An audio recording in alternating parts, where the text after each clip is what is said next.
നമസ്കാരം. ഇൻഫർമേഷൻ മീഡിയയുടെ പുതിയൊരു വീഡിയോസിലേക്ക് എല്ലാ കൂട്ടുകാർക്കും ഒരിക്കൽ കൂടി സ്വാഗതം. പുതിയ സർക്കാർ അധികാരത്തിൽ വരികയാണെങ്കിൽ സർക്കാർ ആദ്യം തന്നെ പറഞ്ഞിരുന്ന 5 ഇന്ദിരാ ഗ്യാരണ്ടികളുണ്ട്.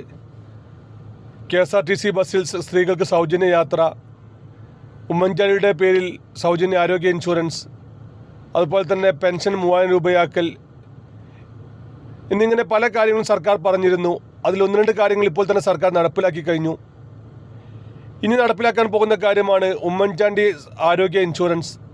ഓരോ കുടുംബത്തിനും 25 ലക്ഷം രൂപയുടെ ഇൻഷുറൻസ് പരിരക്ഷ ലഭിക്കുന്ന ഈ പദ്ധതി എങ്ങനെയാണ് കേരളത്തിൽ നടപ്പിലാക്കുക, എങ്ങനെയാണ് നമുക്കതിൻ്റെ കാർഡ് ലഭിക്കുക, എങ്ങനെയാണ് ആനുകൂല്യങ്ങൾക്ക് അപേക്ഷ സമർപ്പിക്കേണ്ടത്, പദ്ധതി എന്നാണ് തുടങ്ങുക എന്നതിനെക്കുറിച്ചുമെല്ലാം വളരെ വിശദമായി നോക്കാം. അതിനു മുന്നോടിയായി ഇൻഫർമേഷൻ മീഡിയയുടെ വീഡിയോസ് നിങ്ങൾ ആദ്യമായിട്ടാണ് ഇപ്പോൾ കാണുന്നതെങ്കിൽ ഇപ്പോൾ തന്നെ ചാനൽ സബ്സ്ക്രൈബ് ചെയ്യുക. നമ്മുടെ ഈ ചാനൽ ഒരു തരത്തിലുള്ള മതപരമായ കാര്യങ്ങൾ, രാഷ്ട്രീയപരമായ കാര്യങ്ങൾ ഒന്നും വരുന്നതല്ല. ഗവൺമെൻറ്റിൽ നിന്ന് ലഭിക്കുന്ന സേവനങ്ങൾ, ആനുകൂല്യങ്ങൾ, അറിയിപ്പുകൾ എന്നിവയെക്കുറിച്ച് മാത്രമായിരിക്കും വീഡിയോസുകൾ വരുന്നത്.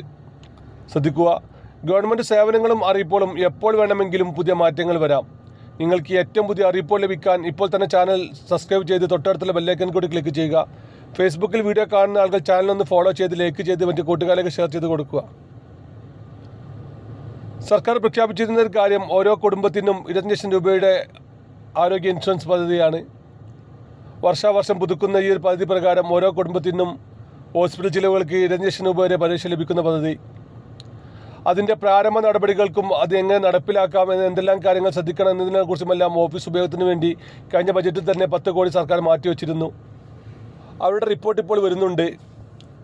റിപ്പോർട്ട് അനുസരിച്ച് മഞ്ഞ, പിങ്ക് റേഷൻ കാർഡുള്ള ആളുകൾക്ക് തികച്ചും സൗജന്യമായും മറ്റ് റേഷൻ കാർഡുകളുള്ള ആളുകൾക്ക് വർഷത്തിൽ ചെറിയൊരു എമൗണ്ട് അടക്കുന്ന രൂപത്തിലുമായിരിക്കും ഇതിൻ്റെ പദ്ധതി വരിക. ഒട്ടുമിക്ക പ്രൈവറ്റ് ഹോസ്പിറ്റൽ അടക്കമുള്ള എല്ലാ ഗവൺമെൻറ് ഹോസ്പിറ്റലുകളിലും ഈ ഒരു കാർഡ് ലഭിക്കുന്ന രീതിയിലായിരിക്കും ഇതിൻ്റെ പദ്ധതികൾ വരിക. റേഷൻ കാർഡ് അനിശ്ചിതമാക്കി, ഒരു റേഷൻ കാർഡിൽ നിന്ന് അനിശ്ചിതമാക്കിയായിരിക്കും കാർഡ് ലഭിക്കുമെന്നാണ് ഇപ്പോൾ സർക്കാർ പറയുന്നത്. ഓരോ വ്യക്തികൾക്കും ഓരോ കാർഡാണോ അതോ റേഷൻ കാർഡുള്ള ഒരു റേഷൻ കാർഡ് ഒരു കാർഡോ എന്ന നിലയ്ക്കായിരിക്കും ഇതിൻ്റെ പദ്ധതി വരിക. ഓരോ കുടുംബത്തിനും 25 ലക്ഷം രൂപയായിരിക്കും ഇത് മൂലം ലഭിക്കുക. വെള്ള, നീല റേഷൻ കാർഡുള്ള ആളുകൾ എത്ര എമൗണ്ട് അടക്കണമെന്ന് സർക്കാർ ഇതുവരെയും ഔദ്യോഗികമായി അറിയിച്ചിട്ടില്ല. അവർ വർഷാവർഷം ചെറിയൊരു എമൗണ്ട് അടക്കേണ്ടി വരും.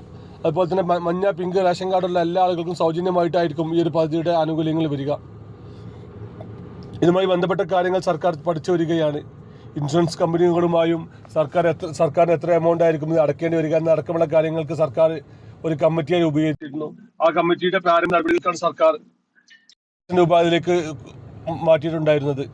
ഏതായാലും ഒരു ദിവസത്തിന്റെ ഔദ്യോഗികമായ അറിയിപ്പുകളും ഏതെല്ലാം കുടുംബങ്ങൾക്ക് എങ്ങനെയെല്ലാം അപേക്ഷ സമർപ്പിക്കാൻ സാധിക്കുമെന്നത് അടക്കമുള്ള കാര്യങ്ങൾ സർക്കാർ വ്യക്തമാക്കുമെന്നാണ് നമുക്ക് മനസ്സിലാക്കുന്നത്.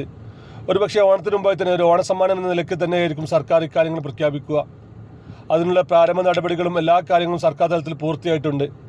നമുക്കറിയാം, ഇപ്പോൾ തന്നെ സർക്കാർ തലത്തിൽ ഒരുപാട് ആരോഗ്യ ഇൻഷുറൻസുകളുണ്ട്. RSBI കാർഡ്, കാരുണ്യ പോലത്തെ ഒരുപാട് കാർഡുകളുണ്ട്. ഇങ്ങനെയുള്ള എല്ലാ കാർഡുകളും സംബന്ധിച്ചായിരിക്കും ഇങ്ങനെയുള്ള പരിപാടികൾ നടക്കുമെന്നാണ് ഇപ്പോൾ മനസ്സിലാക്കുന്നത്. ഏതായാലും വരും ദിവസങ്ങളിൽ ഇതിൻ്റെ ഔദ്യോഗികമായ അറിയിപ്പുകളും മറ്റും നമുക്ക് കാത്തിരിക്കാം. വീഡിയോ ഇഷ്ടപ്പെട്ടെന്ന് കരുതുന്നു. ഇതുപോലെ ചെറിയ ഇൻഫർമേഷൻ വീഡിയോകൾ കണ്ട് ഇപ്പോൾ തന്നെ ചാനൽ ഫോളോ ചെയ്ത് മറ്റു കൂട്ടുകാരിലേക്ക് ഷെയർ ചെയ്ത് കൊടുക്കുക. ഇനി ഒരു പുതിയ വീഡിയോസുമായി കാണാം. അതുവരെയും നന്ദി, നമസ്കാരം.